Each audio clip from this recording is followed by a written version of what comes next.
Morning, I'm Yusef. I'm one of the SDSF spine fellows, and I'm going to be talking about subaxial cervical spine trauma today. Here's a brief outline of the talk. We'll go into some epidemiology and relevant anatomy. We'll talk about some of the more up-to-date and recent classification systems as they pertain to cervical spine trauma. We'll talk about initial assessment and imaging, management, including operative and non-operative treatments, and then kind of focusing on maybe some of the more common slash highly tested concepts within subaxial cervical spine trauma, and then just a brief word on steroid use in this patient population, especially in spinal cord injury. Starting with the epidemiology and anatomy. So cervical spine injuries are relatively rare in blunt trauma victims, occurring in up to about 3% of this patient population, and overall can be very difficult to diagnose due to potential subtle findings. However, they can carry catastrophic effects due to ensuing instability and close proximity to exquisite neural structures and vascular structures. Most commonly, they occur in the subaxial spine between C5 and C7, with greater than 50% of injuries occurring in this region. And anatomically, there is substantial motion within this region of the spine, and essentially this is what predisposes them to injury. When thinking of the subaxial cervical spine, we usually think of vertebrae C3 to C7. This is further broken down into the subaxial motion group, or motion segments, which include two subjacent vertebrae, the cranial and the caudal vertebrae, an intervertebral disc between these two vertebral bodies, the posterior ligaments, and the facet joints. The discoligamentous complex includes the ALL, the disc, the PLL, and then the intervening spinous ligaments. And these are crucial for conferring stability in the subaxial cervical spine. As you can see in this X-ray, the facet joints are oriented in a way that they articulate in a plane that's relatively 45 degrees from the horizontal, with the inclination of this articulation increasing cranially from C7 up to C3, excuse me. Because of its unique articulations, the cervical spine is afforded a substantial degree of motion, which I mentioned before, also predisposes it to potential injury. Talking about classifications, we'll specifically talk about SLIC and the AO spine classification, but it's worth mentioning some of these older ones. So C-spine fractures and fracture dislocations are extremely heterogeneous in their pattern and pathogenesis, and therefore it has presented challenges for classifying for a number of years. Historically, classification systems have relied mostly on static plane radiographs, but the shortcoming of these are the sometimes clinical relevance and impact on management. As we can see here, kind of starting with the Holdsworth classification, this came out in the 1970s and basically broke the cervical spine into two columns and also identified the posterior ligamentous structures as exceedingly important to cervical spine stability. And the next kind of ensuing classification system essentially just built off of this founding principle and added kind of their own flair. But as I mentioned, we'll talk about SLIC and AO spine specifically. These current systems and current methods to understanding subaxial cervical spine trauma and treatment now center on a number of variables, including the fracture pattern, suspected mechanism of injury, spinal alignment, neurologic injury, and expected long-term stability. And the aggregation of these variables helps the surgeon decide how to best manage the patient and the injury. So starting with the SLIC scale. So this was developed in 2007 from the Spine Trauma Group, and this was a combination formulated by a combination of literature review, retrospective review, and expert opinion. And then they applied kind of what their thinking was to previous cervical spine trauma cases. It basically uses the TLIC system as a baseline and then kind of adds some slight modifications to it. So the overall principle of it is understanding the injury morphology as determined by the pattern of spinal column disruption on available imaging studies, the integrity of the discal ligamentous complex represented by both the anterior and posterior ligamentous structures as well as the intervertebral disc, and then the neurologic status of the patient. In regards to the injury morphology, similar to what we see in the TLIC score, as I mentioned, so compression, which is height loss through part of the entire vertebral body, a burst fracture, which is a more severe compression injury that has a fracture through the entire body, distraction, which is an anatomic dissociation on the vertical axis with ligamentous disruption propagating through the disc or the facet joints, and then a translation or rotation type of injury, which typically include unilateral, bilateral facet fracture, fracture dislocations, or subluxations. Different than TLIX is the focus on the discal ligamentous complex as a whole. As I mentioned, TLIX tends to focus more on the posterior lateral complex of ligaments, whereas the SLIC score focuses on including both anterior and posterior ligament integrity. And again, just for repetition's sake, it includes intervertebral disc, anterior and posterior longitudinal ligaments, ligamentum flavum, and then interspinous and supraspinous ligaments, and of course the facet capsules. And then lastly, we have the neurostatus, which probably by far is the most influential predictor in treatment, as can be seen here. So this is a study by Samuel et al. In 2015, I believe, and this was a retrospective review of 185 consecutive patients with subaxial cervical spine trauma presenting in Australia. And they were basically retrospectively given a SLIC score. And they found that the patients with a SLIC of 3 or less, 94% were managed non-surgically, 17 patients with a SLIC score of 4, 65% were managed non-surgically, and then greater than 4 patients were managed surgically, and upwards of 95% of the patients. And just to backtrack a little bit, so just talking about the actual scoring system, so they basically decided that if you had a score of 3 or less, then the patient was amenable to non-operative treatment. A score of 4 was up to the surgeon's discretion, so utilizing clinical history and comorbidities to determine whether a candidate would be a good surgical would be a good surgical candidate or not. And then greater than 5, they recommended operative intervention. And so this study basically just applied that, retrospectively applied those principles and found that their decision-making kind of aligned with what was recommended by the SLIC score. Another study in, I think this was an international group from Brazil and the United States, also applied the SLIC retrospectively. Prospectively. They looked at 48 total patients and patients with 4 or greater got surgery, so a little bit different cutoffs, and then less than 4 were managed non-operatively. The primary outcome was neurological status as an assessment of successful outcome. No patients in either group had neurological worsening, and they actually found that 8 out of 13 patients with incomplete deficits in the surgical group had some improvement in ASIA score. So they overall concluded that the SLIC score was safe and effective. There have been a number of other studies that also have looked at the reliability and validation of this scoring system. However, further studies have demonstrated poor intra-observer rating with regard to morphological classification, and therefore the AO Spine Forum attempted to create a more user-friendly and internationally accepted classification system. So this was most recently developed in 2016 by Vaccaro et al. And this algorithm was based on injury morphology rather than the mechanism by which the injuries happened. And so, as I mentioned before, the system essentially just built off the SLIC system with common classification schemes seen in other AO systems. And AO is a common orthopedic trauma classification system that we use for the neurosurgeons out there. The classification system describes 4 basic tenets. So morphology of the injury. They included facet injury as a descriptor to describe spectrum of injuries.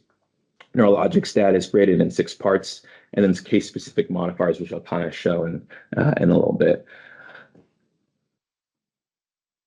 So this is a broad kind of breakdown of the spine subaxial classification system developed by the AO, and similar to what we see with fractures, it's split up into different categories based on what's called identified as severity. So A column being the least severe, all the way up to the C column, which are the most severe in regards to stability and potential for neurologic injury. And then within each subcategory, you also have different levels of severity as well too within that as well.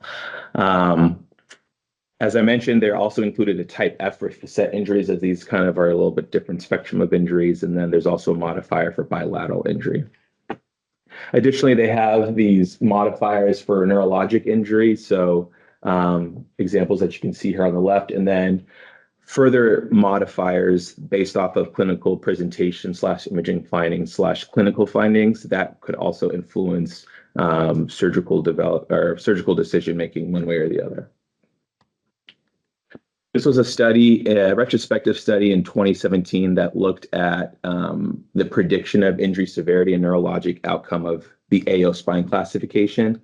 It looked at 92 total patients, looking at ASIA score, injury severity score, and conversion of ASIA grade, as well as what they called intramedullary lesion length, or I think the length of compression in the spinal cord.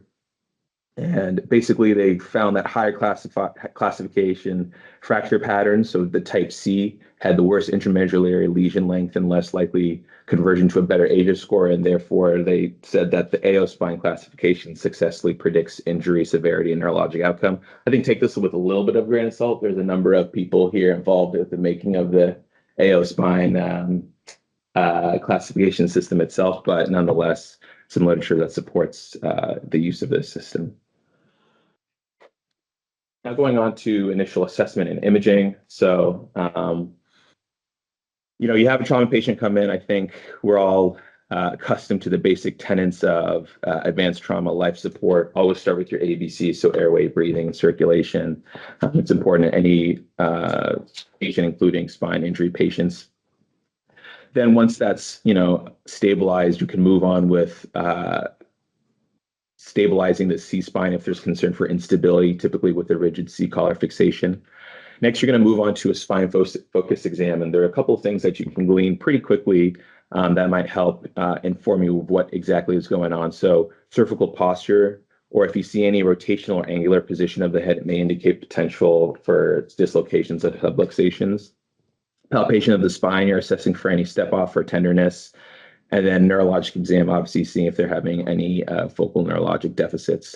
I'd also add to this, it's important to assess the mental status because impairment of some manner can impact how you further work up patients, such as if they're inebriated or unconscious, then you might move towards certain types of advanced imaging quicker than if the patient was awake and compliant and able to participate in the exam. Then, of course, you want to know kind of their comorbidity/surgical history. So if they have, a history of ankh-spondy or DISH, if they're known to have connective tissue disorders which lead to ligamentous laxity, if they have previous surgical surgery, these are all things that are important to know. And then also assessing for non-contiguous injuries. They have been reported in 10 to 15% of patients. So, low index of suspicion if you are assessing a spine injury patient to also get imaging of the T and L spine if there's any concern.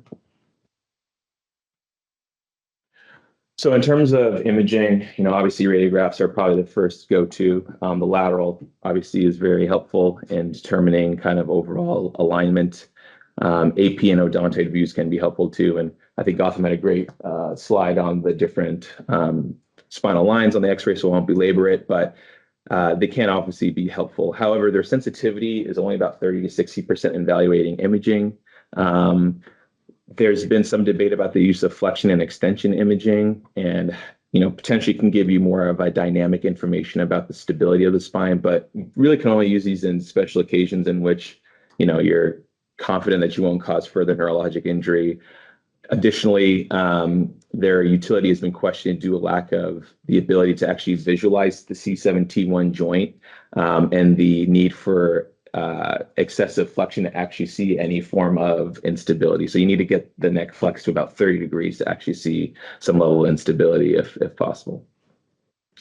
CT is pretty much the gold standard. We get that as part of the trauma workup series, and most patients that you'll see with cervical spine trauma will have a CT of some sort of their head and neck or isolated cervical spine, and this has a sensitivity of 99% and a specificity of 100%. So it's clearly the gold standard and has been deemed adequate enough to clear cervical spine and trauma who are intoxicated without gross motor deficits.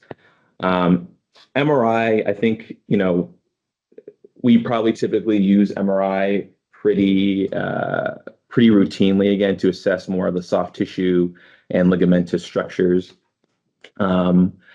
They, probably can be considered more in patients greater than 60 if they're obtunded, if they have some spondylosis, obviously if they have a neurodeficit to see if there's any acute disc herniation or cord compression, and then a known fracture / pre-op planning, you're probably going to get an MRI. So again, for the most part, you're essentially going to get an MRI on most of these patients. if they do have an injury and you're working them up towards surgical treatment.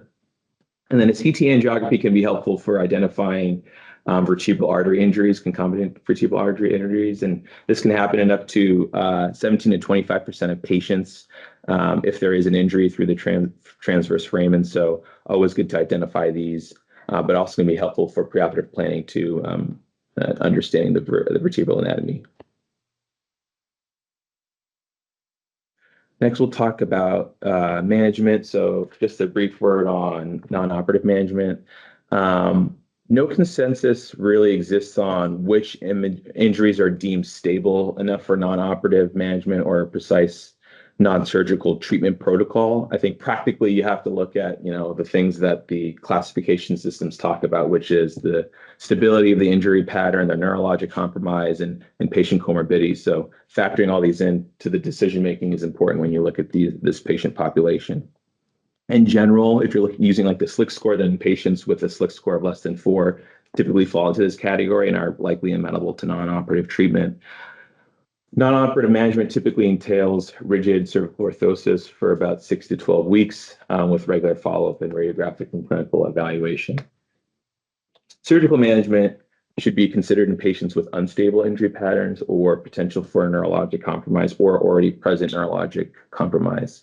The timing of the intervention has been demonstrated to be important in regards to clinical outcomes. There's a couple of studies, the first by Failings et al. In 2012, which showed a higher proportion of patients who had 2-grade improvement in ASIA score when surgery was performed within 24 hours. And then a follow-up study by Furlan et al. Showed increased cost savings per quality adjusted life year in incomplete spinal cord patients who had early surgical intervention. Again, this was within 24 hours. So I think if you're thinking of timing wise for these injuries, within 24 hours seems to have the best outcomes.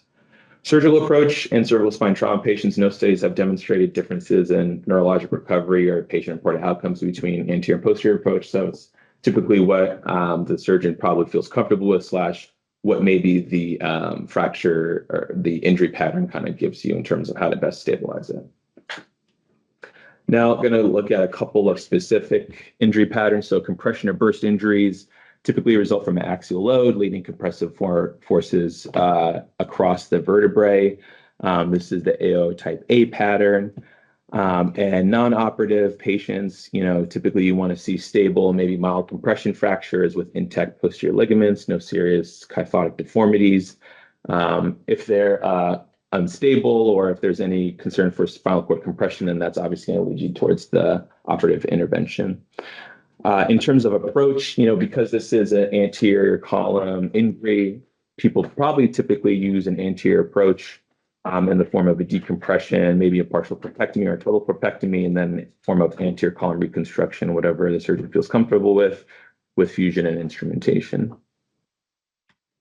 Next, looking at flexion teardrop or extension teardrop type fractures. So flexions are anterior column failures and compression associated with posterior column failures and tension. You get this large anterior lip fragment, which may be called a quadrangular fracture. And they have a high association with spinal cord injury due to the posterior retropulsion of the fractured segment. And these are typically unstable and require surgical stabilization. Extension types are more of an avulsion of the anterior end plate. You can sometimes see a small fleck of bone on MRI or CT, probably most seen on CT. And these typically are more stable. You can treat them with C-collar. But if they are unstable, such as a large fragment, large amount of displacement or angulation, or injury through the discal ligamentous complex, or of course any neurodeficit, then you're going to opt for operative intervention. Set dislocations typically are the result of a flexion and distraction injury. They can be purely ligamentous actually, or have a substantial bony involvement. And typically if it's includes a ligamentous injury, you're going to have injuries to the anterior posterior, interspinous, and longitudinal ligaments, the facet capsules, and the posterior annulus. Dislocations, interestingly, actually can be treated initially with attempted closed reduction. Closed reduction should be performed on patients who are awake, who are neurologically intact and cooperative, and you can use Gardner-Well tongs with subsequent adding of of weight with skeletal traction up to 80% of the body weight. MRIs are important to assess for injuries to the discal ligamentous complex, as facet dislocations can be associated with up to 40%. Unilateral dislocations can be associated with disc herniations and upwards of 80% in bilateral facet dislocations. If a failed or unattempted reduction is performed, then you obviously want to proceed to open reduction and internal fixation. And because some of these cases can be extremely complex with associated vertebral body injuries, you may require an anterior and posterior 360 surgical procedure. This is kind of a nice decision tree when you see patients with unilateral bilateral facet fractures in terms of maybe optimal surgical approaches. I'm not going to go through it that extensively, but again, it's just a way to kind of think about the associated injury patterns throughout the rest of the vertebral body and how to best kind of address those. This was an interesting study from, I think this was 2014, looking at surgical versus non-surgical management of unilateral non-displaced facet fractures without evidence of spinal cord injury. And they looked at 15 patients treated non-operatively, and 10 patients treated operatively for non-displaced facet fractures without neurologic injury. And most of these occurred between 6 and 7, C6 and C7. But there's a high amount of failure rate with patients in their respective treatment arms. So 60% of the patients in the non-operative group had failures, which included further cervical deformity requiring surgery, and then 10% in the operative group. And this difference was statistically significant. So even though facet fractures may be seemingly minimally non-displaced, they're crucial towards cervical spine stability. And even though you have these fractures that may not seem that severe, they can have effects on the facet capsule again, which is also important for stability. Just a brief word on steroids. I think some of the studies that are most commonly quoted are the National Acute Spinal Cord Injury Studies, and there was a series of 3 of them that looked at the use of steroids in patients with spinal cord injury.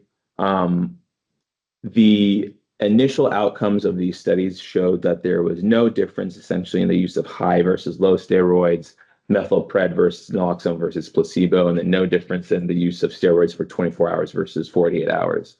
What they did note initially was the adverse effect profile or the side effect profile, which was pretty alarming. So in the high dose steroid group, there were statistically higher rates of wound infections and trends towards sepsis, PE, and death. In the 24 versus 48-hour steroid study, there was increased association of severe pneumonia with prolonged steroid use. So again, a lot of these side effect profiles, I think, scared people away from utilizing steroids in this patient population.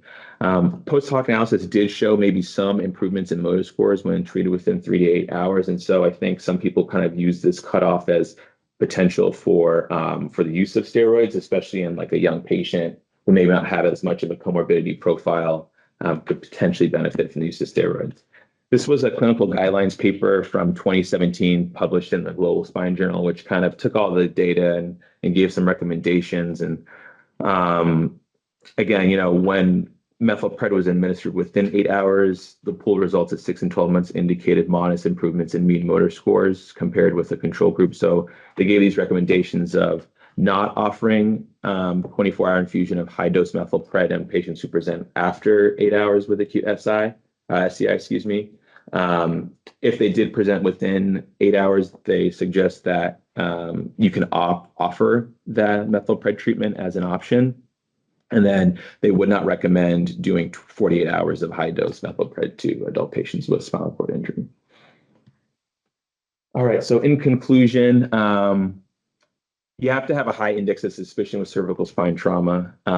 We were on a case actually this weekend, and there's someone who came in with a head injury, and Dr. Islat, brought up like make sure you have a good way of having a high index of suspicion essentially for cervical spine trauma, because a lot of these things can go undetected if you're not really looking for them because of distracting injuries or because of presenting mental status. So always be aware of that. Injuries can be easily missed or misdiagnosed, leading to severe and catastrophic adverse effects. Classify the injury based off imaging and exam. go through your initial management, specifically with the ATLS, and get a good kind of medical surgical history as well as the spine history and good exam, and then implement known surgical indications, utilizing classification systems if you can use whichever one you feel most comfortable with, and then identify goals of treatment, which again are to maximize neurologic recovery, but I think first and foremost, prevent further neurologic deterioration. You want to achieve neurologic anatomic reduction and then provide a stable spine for early rehab. And that's all I got. Okay. Any question? Did you find something in that case? Thanks, Jordan. No, fortunately not. Yeah, he had no cervical spine stuff, but it was good. It was a good point from Dr. Yusef. So always be aware. All right. Thanks.